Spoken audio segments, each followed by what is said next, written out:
はい、こんにちは、ジャックです。アメリカに輸入した軽バンをレストアしておりますが、フルレストアと改造の計画です。毎週動画上げてますので、ぜひ以前の動画もチェックしてください。本日の動画は短い動画になると思いますが、以前に塗装をかけたミッション、そしてミッションに関連している部品をそのミッションに戻すつもりです。そして以前にリアハブをエンジン専門店のところに持っていて、プレスで純正ベアリングを、外していただいたんだけど、そのハブを本日はワイヤーホイールかけてプライマー塗装をかけるつもりです。今はクリスマスの季節だから時間があまりないので、そういう作業になると思いますが、ぜひ最後まで見ていただければ幸いです。とりあえず早速作業に入りましょう。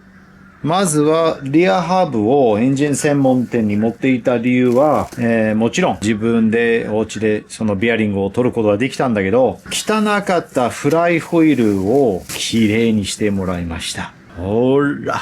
綺麗でしょ？ほら、この辺はさ、錆びてたじゃん？だから、綺麗にしてもらって、その表面をちょっと研磨していただいて、で、今、WD-40 をかけて、ビニール袋に放流しております。そんで、リアハブです。外側綺麗にしようかなという感じです。取っていただいたベアリングと、オイルシール。で、これがハブの外側。ちょっと綺麗にしてもらったんだよね。よく見れば。錆びてたんだよね。じゃあとりあえずこれも綺麗にしましょう。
はい、作業が終了です。本日は次の日なんだけれど、昨日いろいろやってきまして、気持ちよく進んできましたよね。まずはミッションのギアセレクトのレバー。以前に塗装をかけて、日本から届いた鈴木純正品をグリスつけて組み立って、とっても気持ちよく見えてきましたね。そんで、横に出張ってるマフラーのステだと思うんだけど、それを、装着して、その上にギアセレクトのケーブルのブラケットつけて、やはり黒と銀色のコンビネーションがかっこいいよね。そんで、クラッチをリリースしてくれるフォークに新しい NSK、リリースベアリングをつけて、そんで、この間、黒染めしたクラッチフォークのリリーススプリングをつけて気持ちよく動いてますよね。もう以前の汚さを考えるとありえないんだよね。まあ良かったですね。あとはリアハブとハブハウジングをきれいにしてワイヤーホイールかけてプライマーと塗装をかけました。いつになるかわかんないけど、そのハブハウジングとハブをこの間届いた新品のベアリングを持って、エンジン専門店のところに持っていて、プレスしてもらうつもりなんだけれど、まあそのぐらいしかやってないけど、気持ちよく進んだ。この動画上がるのがクリスマスの次の日なんだけれど、一日遅いかもしれませんけど、メリークリスマス。ということですので、今までご視聴していただきまして、本当にありがとうございます。この適当王さんのレストレーションで仕上がる軽バンが見たかったら、ぜひチャンネル登録もよろしくお願いします。では、今週のプログレスをご覧ください。その前に、整備士の薬。乾杯。